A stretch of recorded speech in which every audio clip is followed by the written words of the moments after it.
Halo semuanya, di sini kami dari kelompok yang akan memaparkan tentang etika dan tanggung jawab sosial dalam lingkungan bisnis. Sebelumnya, terima kasih kepada Ibu Esti Sabrina yang telah memberikan waktu untuk kami memaparkan diskusi kami. Sebelumnya, saya akan memperkenalkan diri. Saya Sugara sebagai moderator dan juga penyaji pertama. Perkenalkan, saya Triindra Stuti sebagai penyaji kedua. Perkenalkan, nama saya Fauziah sebagai penyaji ketiga. Perkenalkan, nama saya Raifa Zalianti, saya sebagai penyaji keempat. Perkenalkan, nama saya Mufisata, saya sebagai penyaji kelima. Baiklah, di sini saya akan memaparkan tentang pengertian etika bisnis. Etika secara bahasa adalah nilai-nilai yang berkaitan dengan tata cara hidup yang baik atau dapat diartikan dengan aturan atau kebiasaan yang dianut dan diwariskan dari satu generasi ke generasi selanjutnya. Bisnis merupakan suatu aktivitas yang berkaitan dengan peningkatan nilai tambah melalui proses penyerahan jasa, perdagangan, produksi dengan tujuan untuk mendapatkan laba atau keuntungan. Banyak orang berlomba-lomba untuk membangun suatu bisnis dengan tujuan untuk mendapatkan penghasilan. Bisnis merupakan suatu lembaga yang menghasilkan barang dan jasa yang bisa memberikan manfaat untuk penggunanya. Dalam menjalankan suatu bisnis harus dibarengi dengan etika atau aturan guna menjamin hidup yang baik di lingkungan bisnis tersebut. Baiklah, saya telah memaparkan apa itu pengertian etika bisnis. Selanjutnya penyaji kedua akan memaparkan prinsip-prinsip etika bisnis. Kepada penyaji kedua, dipersilahkan. Baiklah, saya sebagai penyaji kedua akan memaparkan mengenai prinsip etika bisnis. Etika bisnis memiliki prinsip yang dijadikan pedoman dalam melaksanakan kegiatan dan mencapai tujuan bisnis yang dimaksud. Adapun prinsip-prinsip tersebut antara lain yang pertama, prinsip otonomi. Sikap dan kemampuan manusia untuk membuat suatu keputusan dan bertindak secara sadar tentang apa yang harus dilakukan yang dapat memberikan hasil yang positif atau hal yang baik. Yang kedua ada prinsip kejujuran. Dalam hal bisnis, kejujuran sangat penting. Untuk menjaga kepercayaan konsumen terhadap produk kita, maka jangan pernah berlaku curang ataupun menipu konsumen. Karena suatu bisnis tidak akan bertahan lama tanpa dilandasi dengan kejujuran. Yang ketiga ada prinsip keadilan. Dalam menjalankan suatu bisnis, seorang pengusaha harus memperlakukan seluruh karyawannya secara adil dan tidak pandang bulu. Karena keadilan yang diberikan karyawan dapat merasa dihargai. Yang keempat ada prinsip saling menguntungkan. Bisnis harus dijalankan sesuai dengan perencanaan yang matang, sehingga dapat menguntungkan semua pihak. Selain itu, para karyawan juga harus bekerja sama untuk mencapai tujuan perusahaan, agar semua pihak sama-sama berusaha untuk saling menguntungkan. Yang terakhir, yaitu prinsip integritas moral. Pelaku bisnis perlu menjalankan bisnis sesuai dengan aturan yang ada, dan selalu menjaga nama baik pimpinan maupun perusahaannya. Penyaji kedua telah memaparkan prinsip etika bisnis. Selanjutnya, penyaji ketiga akan memaparkan peran penting etika bisnis. Kepada penyaji ketiga, dipersilahkan. Baiklah, di sini saya akan menjelaskan materi tentang peran penting etika bisnis. Ada 6 peran penting dalam etika bisnis, yaitu 1. Meningkatkan harapan masyarakat agar perusahaan dapat menjalankan bisnisnya secara etis. 2. Agar perusahaan tidak melakukan berbagai tindakan yang membahayakan stakeholder. 3. Meningkatkan kinerja perusahaan. Keempat, penerapan etika bisnis seperti kejujuran, menepati janji, dan menolak suap dapat meningkatkan kualitas hubungan bisnis antara dua pihak yang melakukan hubungan bisnis. 5. Agar perusahaan terhindar dari penyalahgunaan yang dilakukan oleh karyawan maupun kompetitor yang bertindak tidak etis. Dan yang keenam, menghindari terjadinya pelanggaran hak-hak pekerja oleh pemberi kerja. Penyaji ketiga telah memaparkan peran penting bisnis. Selanjutnya, penyaji keempat akan memaparkan faktor-faktor timbulnya masalah etika bisnis. Pada penyaji keempat, dipersilahkan. Selanjutnya, ada faktor-faktor timbulnya masalah dalam etika bisnis.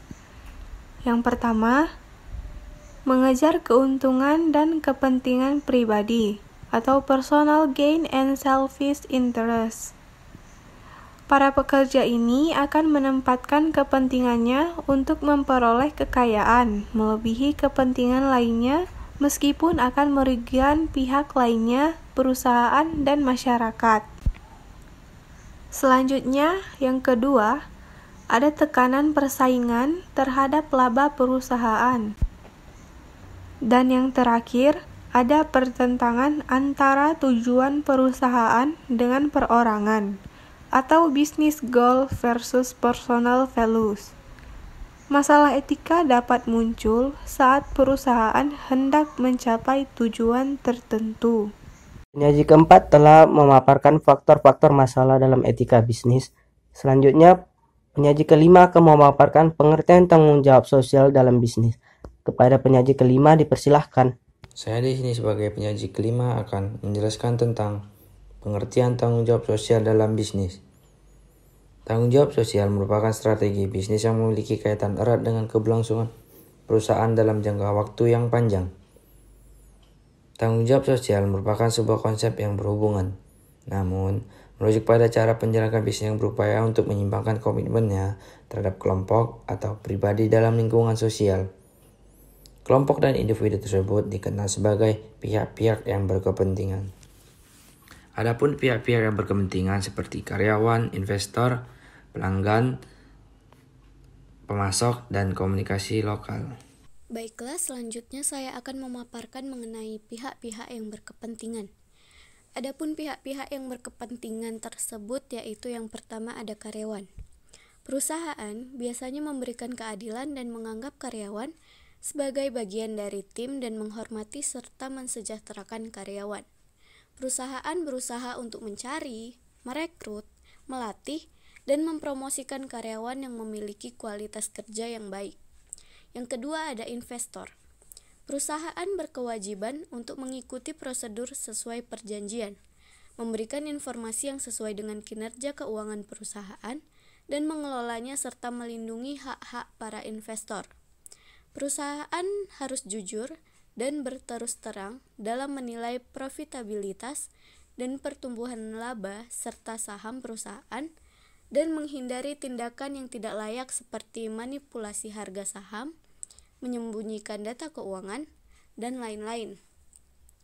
Yang ketiga ada pelanggan atau konsumen. Perusahaan haruslah memberikan pelayanan terbaik dan jujur dalam mempromosikan produknya.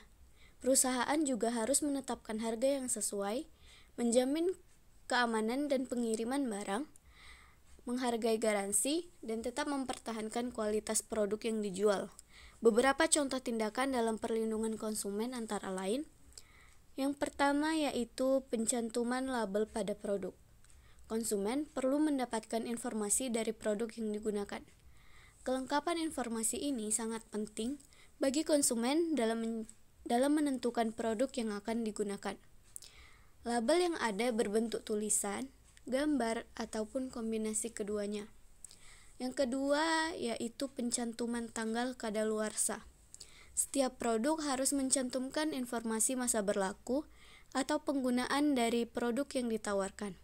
Tujuannya untuk memberikan jaminan dan keamanan bagi konsumen menggunakan produk yang ditawarkan. Yang terakhir ada pencantuman nomor izin edar baik dari Dinas Kesehatan maupun BPOM. Tujuannya adalah untuk memberikan jaminan kepada masyarakat bahwa produk yang dihasilkan aman dan tidak membahayakan konsumen. Yang keempat ada pemasok.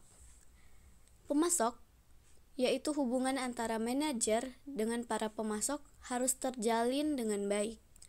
Perusahaan harus selalu memberikan informasi mengenai rencana masa depan, negosiasi jadwal pengantaran bahan baku, dan harga yang didapatkan kedua belah pihak berdasarkan kesepakatan bersama. Yang kelima ada komunikasi lokal.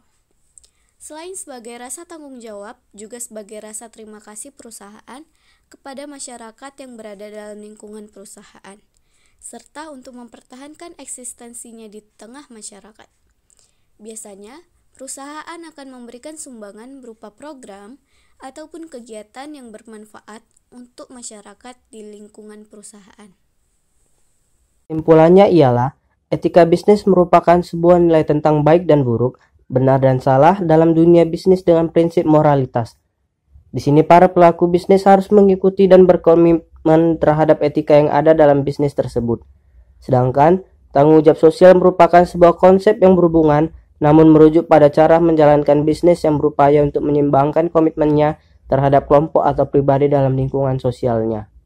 Adapun manfaat perusahaan perilaku etis adalah: 1. Perusahaan yang etis dan memiliki tanggung jawab sosial mendapatkan rasa hormat dari stakeholder. 2. Kerangka kerja yang kokoh memandu manajer dan karyawan perusahaan sewaktu berhadapan dengan rumitnya pekerjaan dan tantangan jaringan kerja yang semakin kompleks. 3. Suatu perusahaan akan terhindar dari suatu pengaruh yang merusak berkaitan dengan reputasi. Dan yang 4, banyak perusahaan yang menerapkan perilaku etis dan tanggung jawab sosial dapat menambah uang dalam bisnis mereka. Selain etika, yang tidak kalah penting adalah tanggung jawab perusahaan, yaitu kepada lingkungan, karyawan, pelanggan, investor, dan masyarakat. Baiklah, sekian dari pemaparan kami tentang etika dan tanggung jawab sosial dalam lingkungan bisnis. Mohon maaf bila terjadi kesalahan dalam pemaparan. Semoga apa yang kami paparkan berguna bagi para pembaca dan pendengar. Sekian dan terima kasih.